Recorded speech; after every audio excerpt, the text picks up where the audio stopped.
hindi naman natin may tago kung ano yung nangyayari dito sa lugar na to. Bago lang, may namatay na naman. Ito rin. Kaya nakakalungkot na ganito ang nangyayari sa bayan nito.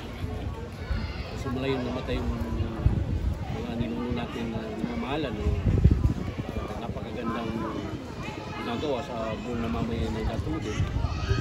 Talagang ngayon, iba na yung situation. Hindi ka makapaglakad ng parang peaceful yung sarili mo. Hindi takot yung umiiral ngayon. Kaya pumunta ako dito upang ikayatin at talagang gagawin natin ang lahat na pagsikapan na may balik sa dati yung Datuudin na pinakamagandang lugar sa kabila natin. Ibig sabihin ba dito, Vice Mayor Sir, ay katulad ho ng bayan ng Datu Blasinsuat, isa sa may sasabi natin Pudwatun Hasana sa kaliwat kanan, yung proyekto at peaceful municipality sa buong lalawigan, ay posible pong may apply niyo po dito sa inyong hometown? Yun nga yung pinakamalaking plano ko. Kasi sa Datubla, ako yun ang una sa peace and order na, kasi ang Datubla is alam naman natin noon, grabe yung nangyayari doon. Ganito rin, masobra pa dito. Nangyayari doon, puro dito. Pero sa ngayon, matagal na kaming zero crime sa Datubla. Kaya itong Datuudin, bawat panig dito isang kamag-anak lang. Kaya hindi natin masasabi na hindi kaya to. Kaya to. Depende lang yan sa nangunguna. Tulad ng uncle ko, si Baba, ito yung mga kasama namin ng mga councilor. Halos lahat ito na pwedeng magtrabaho kasi kompleto yung lineup namin. Bawat barangay meron kaming ilang barangay na meron kaming representative doon. Meron kaming IP. Hindi kami yung mga political leader na puro magkakamag-anak lahat ang umupo diyan. Kailangan aralin talaga na may bibigay yung serbisyo sa maraming tao. Kaya itong ginagawa namin, tulad ngayon, kagabi, medyo ganun din yung nangyari doon sa tinatakot na yung mga tao. Pero tao ng Allah, kasi ngayon yung tao parang gumising na. Ang medyo natatakot lang ngayon yung mga kapatid natin ng mga Kristiyano. Pero lumalaban pa rin. Pinapakita nila na yung kailangan ngayon yung pagbabago na. Kaya hindi kami nangihinayang kung ano man ang mangyari. Talagang tuloy-tuloy ang laban namin. Kasi ito na yung time kung paano mapalitan yung sistema dito sa Datuudin Silsuat kasama ng aking uncle. Hindi po kayo lang sa taong bayan, sir. Ang bayan ng Datubla noon ay isa sa pinakamagulong bayan. Ano po ang ginamit yung formula at nakayanan po ninyo na maging generally peaceful ang buong bayan na pwede niyong gamitin dito sa Datuudin Silsuat? Marami. Unang-una, kasi ako naging ABC president ako sa Datubla Silsuat. Ang unang-unang ginawa namin doon is gumawa kami ng formula na yung lahat ng barangay is magkaisa. Gumawa kami ng bantay dagat na bawat isang barangay kumuha ako ng 10. And then sa 13 barangays, meron na akong 130 manpower. Ang ginawa namin doon, coordinated kami sa military, police. Kung ano yung problema ng isang barangay, problema ng lahat ng barangay. Pinagtutulungan namin kung ano yung dapat gawin sa isang barangay. Ano lang, kasi yung una doon, yung nagnanakaw. Halimbawa, may isang barangay na ninakawan ng kalabaw. Yung ninakawan ng kalabaw na isang barangay, yung karatig na katabi niyang barangay, automatic yun na pag naitawag. Kasi ang gamit namin doon is radio, ICOM. Walang signal doon sa iba't ibang mga barangay. Ngayon lang nagkaroon ng signal, pero nasa sentro lang yung signal. Kasi yung signal namin doon, isang nagpagawa dyan is si Mayor Marshall. Mismo sa kanyang pera yung kasi hindi ma-cover nung nung globe.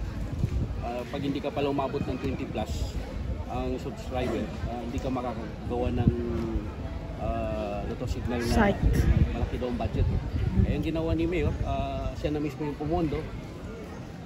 Gumawa siya ng tower and then sa kanya yung sa kanya yung tower and then yung signal is nasa globe. Ganun yung nangyari. Globe pala malakas. Yes po, sa kabila ng sunod-sunod na programa nito, ano po yung mga susunod na activities? Ngayon paparating po ang buwan ng Ramadan. Ito po ba ay magpapatuloy? May mga sunod po? Oo. Actually, itong ginagawa namin, tuloy-tuloy na to. Lahat ng barangay is papasukan namin. Hindi masabi na pumipili kami ng barangay. Ginagawa namin ito kasi para makatulong sa hanggang Ramadan to, talagang buhos yung tulong namin. UBJP kasi yun yung kumbaga mahirap yung tutulong ka lang ngayon pagdating sa dulis wala. Hanggat sa mga ibigay sa amin na papalarin kami, mas sobra pa dito yung tulong na ibigay sa sambayan ng mga. May nagalaan ba na program especially sa buwan ng Ramadan? Meron pa. Maliban doon, yung ibang tanong doon, pwede kay Mayor yung Bago kay Mayor, any message sa pamagitan ng vernacular language for the people of Dato City? Sa mga kamag-anak ko sa Datuudin, wala mo tungutaw sa Datuudin, na mag-isaysapan mo. Tatabangitan no, sa panunong ti Kokit sa manan to nagatimpawan ng bantang tawagi bumanisa. Dito no sa mukay, basta na importante na tawan niya madakil na pandayan tanong sila. Ang iniling ko lang dito na ang manguna is may maraming tao. Huwag takutin kasi ano ba naman yung tao na takutin. Ang pinakamagandang way dito is pagtulungan natin kung ano yung kwan. Pero ang papili natin dito maraming tao. Ikalimutan muna natin yung kwan, yung politics.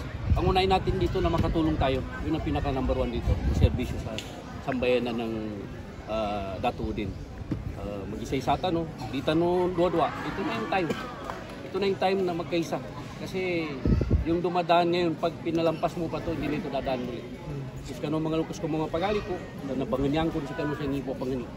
Kanyaro baso tayo mo manan to na ipakunitan ng pikagapian nila. Mao pa ni manan to na may pagata mo na. Nabi makapromise sa amin sa kano. Hindi no wala talis kami makakamal siya na pagkatulugan naman sa mutya. Hindi gagadama mi sa datu blapa gani na yala tami siya sa datu din ni kaplani. Labi pa no niya be magkakamal bung kakag ko niya vice governor. Manan to na magadamo yung manan to na sa kami ang mga pamilya. Gina pamilya niya na kanina pamagitan. Manabuni niya 5 ta so pangin na tao na nasanang ka ba may mabase hindi magkakaiba yung ugali ng maraming tao kaya kita no mga pagali ko mga madidwa tao na nangyari may katibampan no sa kanuba ng marakla to kasama-sama kaya ginaw may kadi kanu sama-sama na pingkapakutan hindi namin magaganyan kung sa kanong marakla to. Yorme, any message for Wikang Maguindanao? Salamat, Mayor. Bismillahirrahmanirrahim. Assalamualaikum warahmatullahi Kami wabarakatuh. Bago Bapa sa lahat ulit sa Swat, Pangsimoro, hindi ko tanong, mayroon ba yung oras sa kapagiging sa akin? Mayroon ba yung katamaran tanong niya, bala-bala pagbunon, bala-bala galilya, na hindi ko tanong, kaya ano may kalan mo na hindi tanong mag-itong mayapan mo ka gumawin kawagin ng dinismis, hindi tanong mga manood ng mga tao. Kaya sa mismo, patang lalato, tingin sa suwatan na lalaki, kawagin din naman yung narabot ng makabuhay. Yatang na sita siya na makapagtanong, may babaw sa station. Nabay dito na dadakchat dito siya.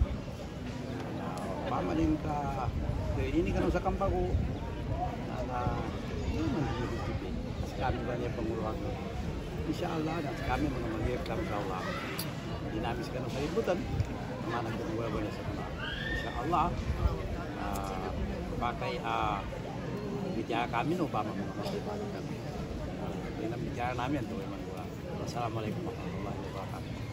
Ang mayoralty candidate ng bayan ng Dato di Sisuat, Maguindanao del Norte, Honorable Dato Baba si Abbas. Salamat.